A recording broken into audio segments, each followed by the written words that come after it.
Yo, baby daddy. What's going on, guys? Envy Astro here, back at it again, and today, g'day, Stu. Oh, I can't do Envy Astro's intro. Anyway, g'day, Stu from UAV Futures here, and today, I don't need that hat anymore, but today, what we're going to be checking out is something very special. This is for you racers out there. Now what this is the Proton from Flight Club, and this is a born and bred, like they've been in the industry a little while, and they're making some top-notch stuff. This is a hardcore FPV racing frame, so when you take this thing out and rip it around, if you've got the goods, well, you're going to bring home the bacon. Now, a big shout out to Envy Astro and the guys over at Flight Club, because this is sort of a frame. I know he does a lot of work with them, and I've got his exact specs on this frame. So this is the part one, the bench breakdown. We're going to stick it on the bench, break it down, look at the text and specs, and why, if you're serious, I mean like serious about FPV racing, multi-GP, getting on that podium, why this might be the frame for you. And then in the part two video, definitely go and check this link out. Up here, a card should pop out. That's when we take it out to the field, rip it around, do some real track flying with it, and then give it over to Grumpy Trev, Crash Test Cal, and here with Speed Gun Sally, and find out, is this going to be the right premium racer for you hardcore racing fans out there? Now, it's a bit of a bonus too, a massive shout out to my Patreon supporters and also to you subscribers, because I've got two frames here to give away. So I'm not sure, I've got a Stretch Deck. This one's the Stretch Deck version, and you can see that here. So I'm going to be giving away the Stretch Deck version, probably to my YouTube subscribers. So definitely check the official rules and all that sort of jazz down below for that. Make sure you like, subscribe, yada yada yada. And a massive shout out too for my Patreon supporters, because look, I couldn't make this content out without you guys and without your support. I couldn't do this as my career, and I couldn't share this message and how much fun FPV is and getting out and flying with your friends. I couldn't do that with you guys. So we're going to be throwing this in for you guys as well. So this is for one of the Patreon supporters, someone out there. They're going to be getting the Proton Regular X. Anyway, enough rambling here. Let's stick it on the bench and find out why not only Envy Astro loves the Flight Club Proton, but why it might be right for you. Alright, let's do it. Alrighty, so here it is on the bench in all its glory, and this Black Beauty right here, this Midnight Beast, this thing looks intense. Like, it looks like a weapon. It's not flamboyant, it's not like in your face or anything like that. It just looks like Knight Rider, like it's an absolute screamer. So essentially what this is a hardcore, in this mode anyway, the Proton, this is a hardcore FPV racers quad. So it's like an ultralight. It's going to go very, very fast, be extremely responsive, and I wonder actually, I don't know how beginners are going to go in this configuration. I think it would have way too much power to boot. And this is for some of those hardcore racers out there who are after an ultralight that is going to sort of give them the edge over the competition and let them come first when they're looking at the podium. Now, one thing we should do, let's stick it on the scales, find out how much it's going to weigh. So the Bind and Fly version, that's coming in, oh, good one, Stuart. Well, I guess minus 291 grams. Let's tear this off. Let's do this again. And hopefully it's going to be the same. All right, well, take your guesses. 291 grams.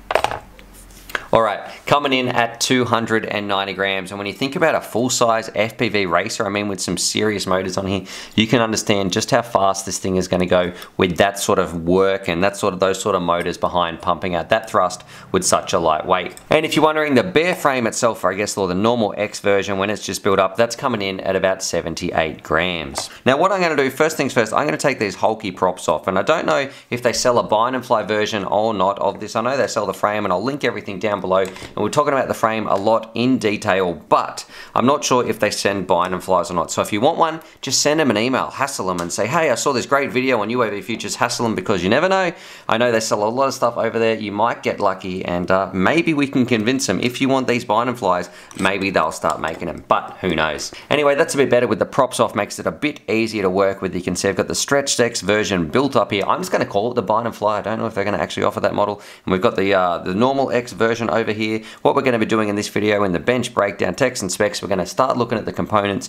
Then we'll talk about some of the design choices, and that's where we'll talk about how the frame comes together and some things it does really well in that sort of design part. Then we'll look at the quality, the pros and the cons, and then sort of wrap it up with some final thoughts. So let's kick it off. Let's jump in, because I'm quickly going to go through some of the components. on my Proton before I talk about some of the cool design features, and that's really where I want to spend a bit of time talking about the actual frame itself. So on mine, this thing is fully tricked out. This is like a copy of Envy Astro's race frame, one that he sort of chooses his specs, and this thing should be an absolute beast to sort of deal with on the race course. So what we've got, I've got the StretchDex version, we've got the T-Motors F42 Pros on the outside, so that should be fantastic, 2600 kV, so it should absolutely scream. And then towards the middle you can see we don't have any ESCs on the arm, we've just got our 4-in-1 ESC in the middle. On top of that, I'll flash a picture on the screen. You're going to think that's a race flight board, but that's not. That's one of the FrSky or FrSky, however you want to say it, one of the FrSky flight controllers on there, which has a built-in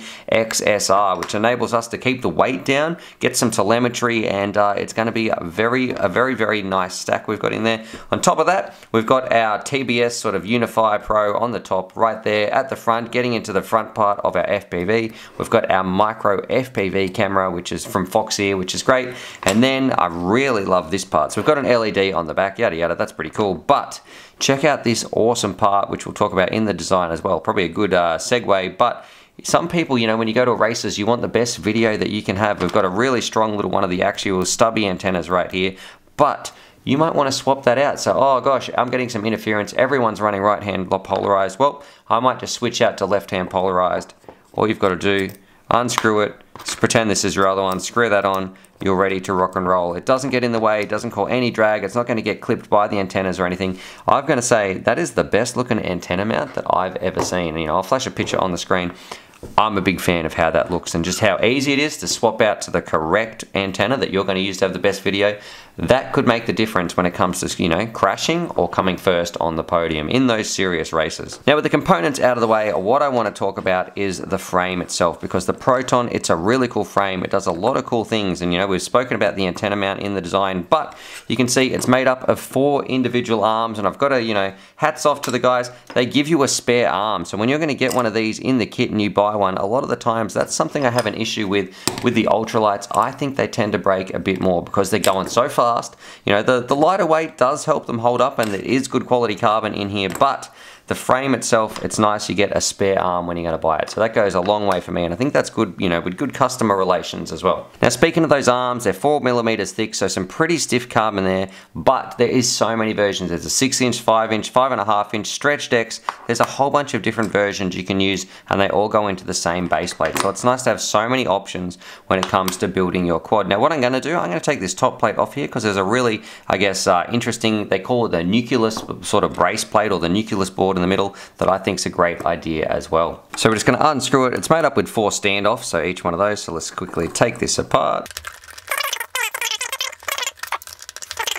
Alrighty, so I've taken the top plate off and you can see this nucleus board. It's sort of where traditionally frames use another piece of carbon to brace it, but I think this is a much better idea. In this configuration, I think it's going to be stronger than 2 carbon plates pressed together, and it offers some great things too, like you don't need a screw on the top because you can simply screw through the arms. You don't need a bolt on because the threads, they're actually in there, in the aluminum, aluminium, however you want to say it. The threads are actually in there, so you can screw straight into that plate, and then you don't have some of those awkward bolts that are sticking up out the top. That's going to save you weight, and I think that's a fantastic design choice, and it makes swapping out arms very easy because you don't have to balance that bit on the top. You can simply screw into the board, or screw into the plate I should say. Now some other things I like too, you can see these big holes there. That's for some rubber grommets, which is designed for some soft mounts, and you can sort of see that coming into play. I'll flash a picture of the screen of my Bind and Fly Proton, but that means you're going to get a very nice sort of noise free in your gyro on your flight controller. That's going to make it rock solid and perform even better, and you sort of need that performance when it comes to this high level of racing. Now towards the front in this version, because there is also a canopy version, I'll flash the canopy version on the screen, but this is what they call the skeleton version when they're rocking this around, and you've got these 2 little parts in the middle, and it's kind of interesting the way these, I wonder if I can get this apart, but that's, I'm just going to leave it like that. They're just 2 little TPU mounts that you fold down together, and that's how you actually screw in your camera. So that's going to be the perfect size for your little micro. Now there's some other little touches too, you know, you've got a bit of extra motor protection you can see with these sort of bumpers on the outside of the arms, all that sort of stuff. You can tell it looks pretty simple to make a quadcopter, but when you want to get all these little things right, you need to have a bit of experience, and I think the Proton does it really well, and I'm a big fan of this middle plate anyway. Alrighty, so with that out of the way, let's talk about the quality, and I've really got to take my hat off to them, not only with the Proton frame, which I think is absolutely fantastic, the prints are amazing. I only give it like a 9 out of 10, like it's not chamfered or anything like that, but the quality of the carbon that they're using, it feels extremely, like really stiff, which is really important when it comes to some of these like skeleton or these ultralight sorts of frames, because they do have some durability issues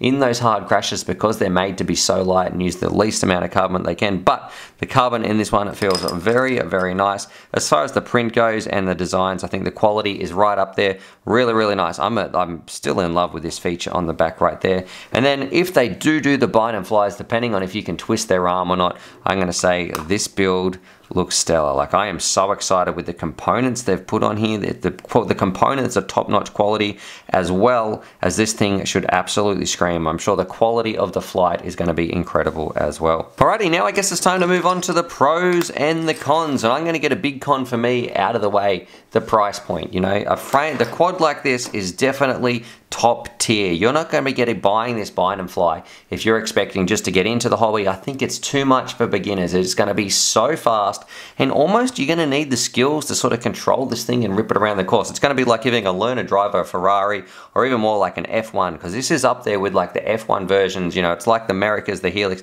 This is the race, the ultralights. These things are extremely quick, and so if you don't have the skills to pay the bills, this isn't going to be the right quad for you. And then the other thing, you know, that price, you've got to weigh it up. Is it right for you? And I think for some people, it's a no-brainer. They need the best of the best because they want to be competitive. But I understand that price is not going to be for everybody as well. Now, the other con for me is these arms. You know, I know you get a spare arm, that's fantastic, but it's not really a fault of the Proton, but this style of frame, they're not the most durable. So they are designed, they do take crashes, and they're designed well to hold up as best as they can, but it's not going to be as, I guess, crash resistant as a Rooster or sort of something like that. You're really trading off between durability versus flat out speed. So don't buy this if you're going to be doing some bando flying or smashing this thing into concrete.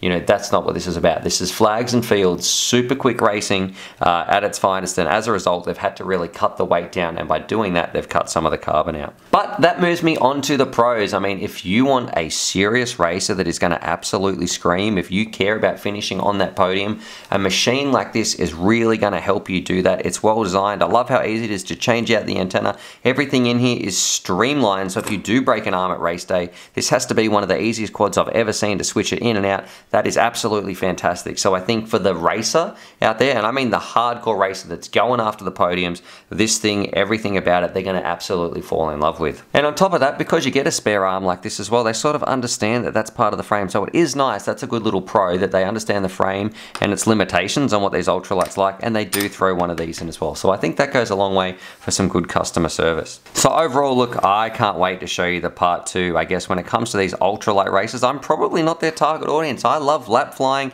you know, but I'm worried that my skills aren't going to pay the bills. I've seen some of the laps, you know, like go watch Envy Astro, some of his qualifying races and those sorts of things. That man is a machine. He, you know, this is sort of his rig, the way he spec'd it out, and sort of his components and those sorts of things.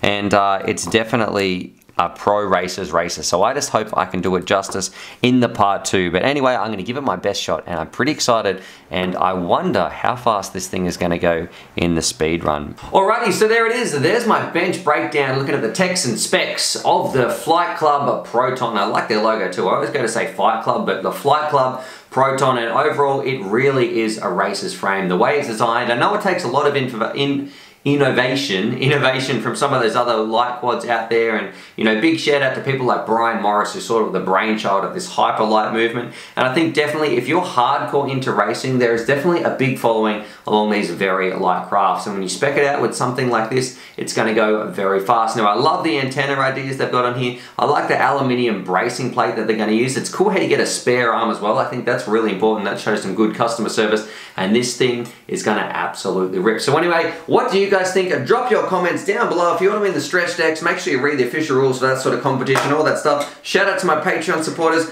Go and watch part 2, which should be linked down below. And as always, yo baby dad, happy flying. Also too, I'm going to say if you don't know who MV Astro are, go check them out. They do some really cool stuff, some great battery torture tests, and they're a bunch of characters as well. I enjoy watching their video, and that's another good thing about this channel. I get to sort of highlight some people that you might not have heard about or you might not have seen that make great content. So I'm a big fan of those boys over there. You know, Hondo, you guys, you're doing a fantastic thing, guys. Anyway, happy flying. What's going on, guys? NV Astro here, back at it with another video. Yo, baby daddy. Alrighty, so hopefully you guys enjoyed that video. Definitely subscribe if you're new to the channel and check out these videos. And I'm also going to leave a little link here to my Patreon page because I've got some fantastic Patreon supporters and I like to give back to them as well. So if you want to join the UAV Futures family, there's things like bonus Velcro straps, little bundles of FPV goodies and things like that that also get sent out. Anyway, happy flying.